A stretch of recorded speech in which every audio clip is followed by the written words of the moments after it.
It's a joint press meeting with Prime Minister Kristrún Frostadóttir and Ursula von der Leyen, President of the European Commission. Madam President, welcome to Iceland. Thank you. Prime Minister, the floor is yours. Thank you. Thank you very much. And dear President, dear Ursula, we're so happy to have you here in Iceland. We've had such a fantastic day here, and it's been very important for us to be able to show you how we live here in Iceland. Iceland and the EU has had a long-standing and deep relationship over the course of decades now. We all know the EEA agreement, which opened up big doors of trade and opportunity for us. We're also in cooperation when it comes to border control in terms of Schengen. And now we see ourselves in a different situation as well in the geopolitical area, which has to do with this area that is our backyard, the Arctic, and security and defense. So we thought it would be very fitting that we take this opportunity and have a press conference here in KEFLAVIK Air Base, where you've been able to see how we have been using our facilities as a host nation for NATO. A lot of interesting things that we've seen here, and you can see how a small country like Iceland can truly be a good impact when it comes to the broader region in terms of NATO. But there's also an interest when it comes to defense in relation to Europe. And we know that Europe has been stepping up. Iceland is willing to step up. And so that's what we've been discussing here.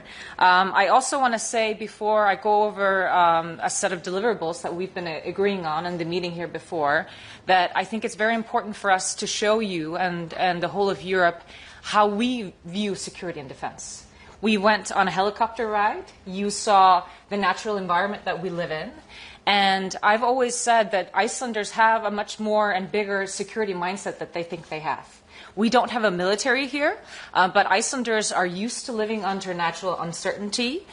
We have very strong civil protection here, very strong search and rescue, and this mindset is going to transfer very well into other areas of defense.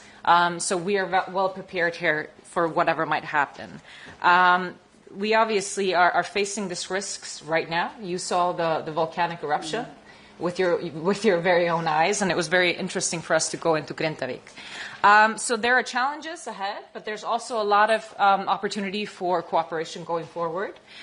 We've discussed briefly and can happily share here, if I just go over this before I give you the word, dear Ursula, that we have decided to launch negotiations on a security and defense partnership. And this is something that we're hoping to finish by the end of the year, maybe over the course of a couple of months. This is very important for us to show that we can have cooperation in critical infrastructure, civil protection, any sort of dual-use defense investment, and this also includes hybrid and cyber threats. This is very important for Iceland and shows that we have a deep trust between these two areas. I want to add to that we can announce that we've concluded the negotiations on our participation in the Secure Connectivity Program. For those that don't know what that means, obviously Iceland is very dependent on cables, any type of connectivity that comes here and helps us basically live our daily lives here in Iceland, but also from a security perspective. And with this, we will get access to satellite backup, which is going to be very important for our defense here and way of life. I also want to mention here trade. We are opening up a comprehensive trade review that we haven't seen basically since we joined the EEA.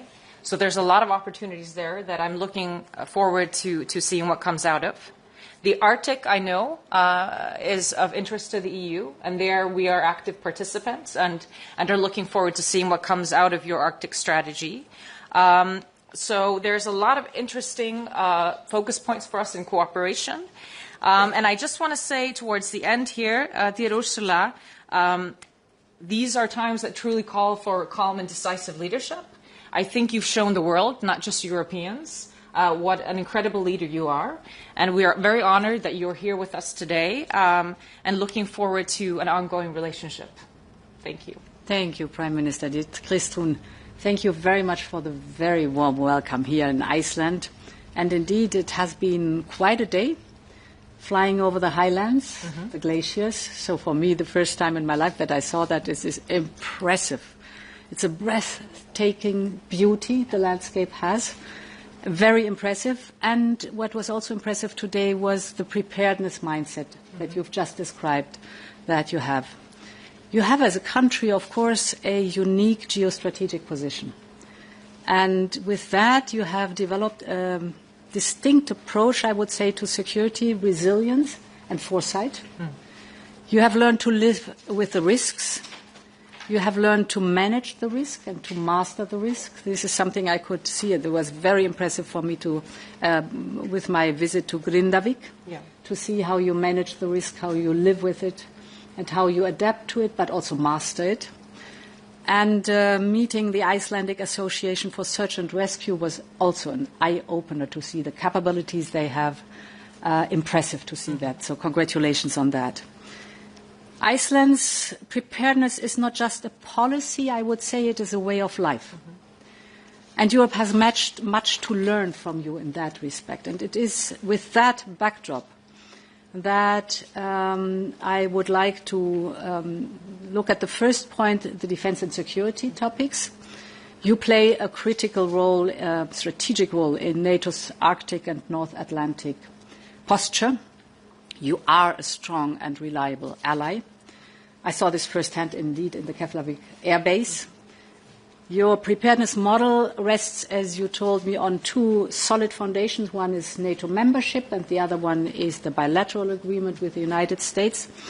And now we try to strengthen and to add another layer to your security model, if I might call it that way. I'm very pleased also that we are launching the talks or the negotiations for a security and defense agreement.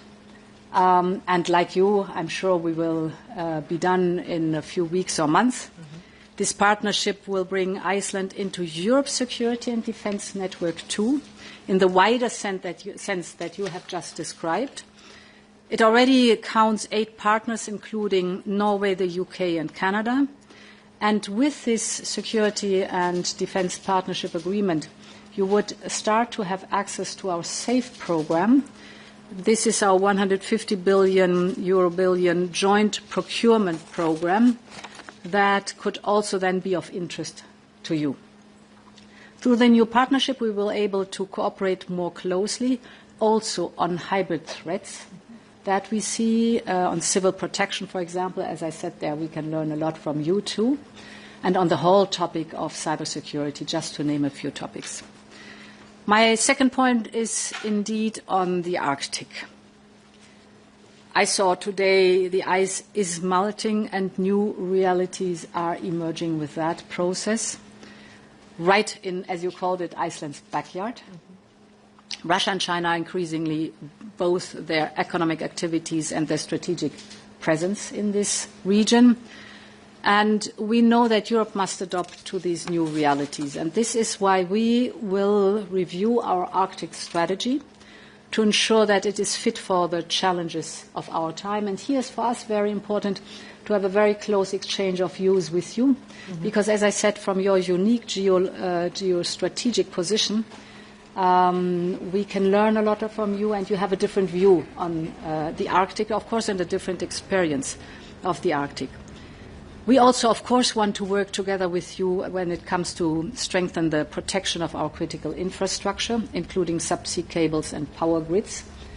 This was also a discussion point today, and it was impressive to see how you prepare for potential attacks on this critical infrastructure. And we want to team up, as I said, on cyber resilience and the secure communications. And in this sense, I'm very glad that we've settled Iceland's participation in the EU's government satellite communication program, in short, GovSatcom, and IRIS², our space-based connectivity system that is certainly, as a backup for you, of enormous importance. My third point is on climate. It is the defining challenge of our times.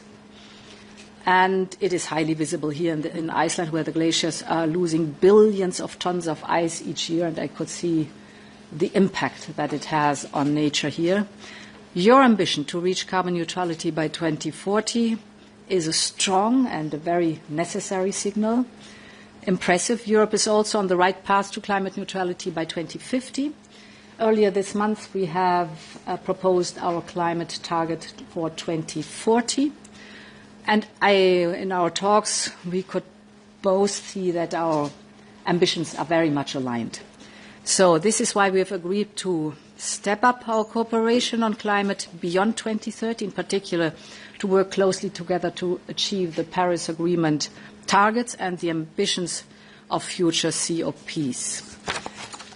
My final point is on fisheries. Here also we've reached an important milestone last week or a few days ago. Yes.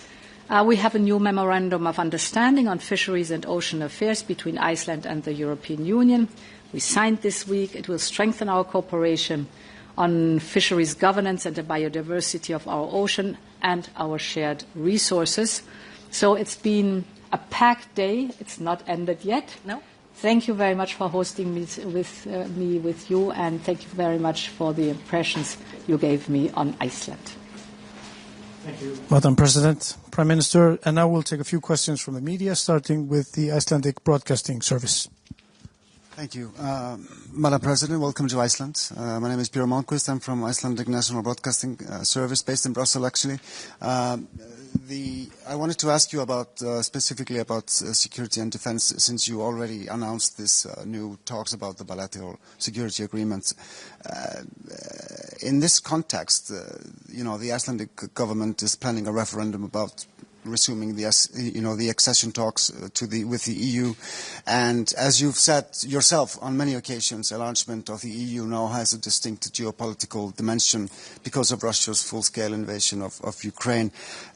Given what you just announced with the talks about the new bilateral security agreement, how do you see Iceland fitting into this puzzle that is the sort of the geopolitical enlargement of Europe, of the EU, and what benefits would Iceland bring in this context to the European Union? So very important is the decision on that is with the Icelandic people. Of course, the Icelandic people have to decide on how close we want to be and how to move forward. I think it is important to recall that Iceland's application to the European membership is still valid. That's very interesting. The country is well equipped to undertake this process. We have the EEA, so Iceland is familiar and integrated in the single market. Yeah. We share values. We know each other very well. We are like-minded. So we're close partners. We share the core values. All this is an asset. And I think, again, it is very important that the Icelandic people decide on how they want to shape their future. But I think listening to the two of us, you see how much we have in common, how much potential there is, untapped potential that we could develop. So this speaks for a very close partnership. Maybe I can just add on this. Obviously, we know a referendum on sort of reopening the talks is on the agenda. But I also want to say that we've, up until this point, had a very strong relationship, aside from that, with the EU.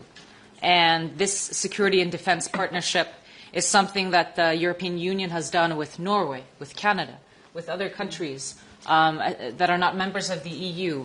But this just shows how well aligned that we are, that there are great opportunities going forward, and that this just further segments our relationship together. But we've obviously gone over the security dimension with Ursula, and also when we met with NATO leaders in Hague just a few weeks ago, of the position, the strategic position of Iceland, which is obviously, I would say, one of its biggest assets. And you see here how we're able to build on that our facilities are the biggest thing that we bring to the table. This security and defense partnership would be another layer to what we already have with the US, with NATO. That's obviously always going to be the vital factor in our defenses here. But it's very important during these types of times in history that we broaden our scope and we have good allies everywhere. Thank you. And now news agency SÍN. Yes, hello, welcome to Iceland, Madam President. My name is Hallgerður Kolbrún Jónsdóttir. I'm a reporter at SÍN. You've seen in your visit now in Iceland how civil defense works in a crisis. And for the past few months, Iceland's position as a key member of defense for NATO and Europe has been reiterated. How do you see Iceland's role in this defense, and how has it been watching key operators working today? And if I may, Kristrún, ask you about this trade agreement review, what are you mostly looking at? Did I get your question right? It's on civil protection. Yeah. Well, this is impressive what I learned and saw today. How wide the scope is, because you live at this place on the globe and you have to master all the risks.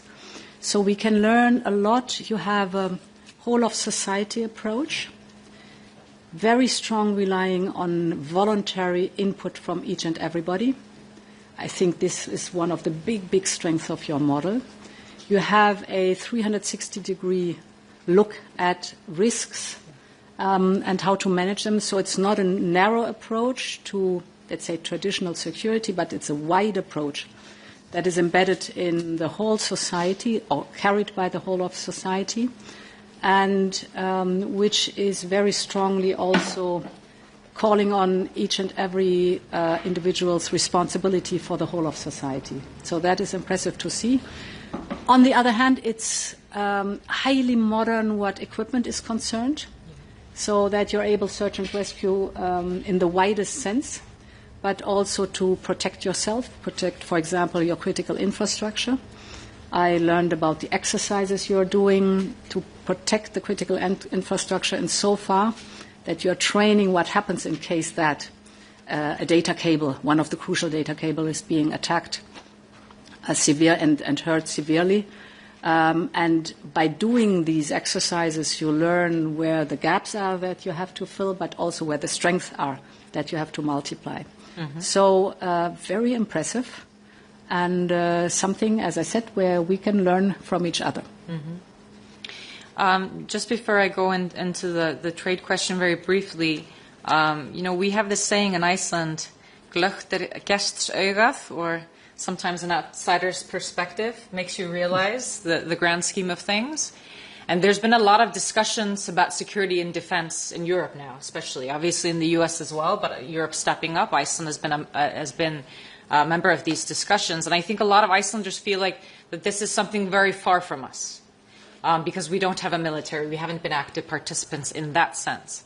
But what you see is when this all comes together in a day like this is how prepared we are for a lot of the issues that are coming up, really, this resilience mindset, this preparedness mindset that Ursula is talking about. And I think sometimes Icelanders are not aware that this DNA that we have in us, it's not necessarily to be found everywhere, the way we think about being prepared.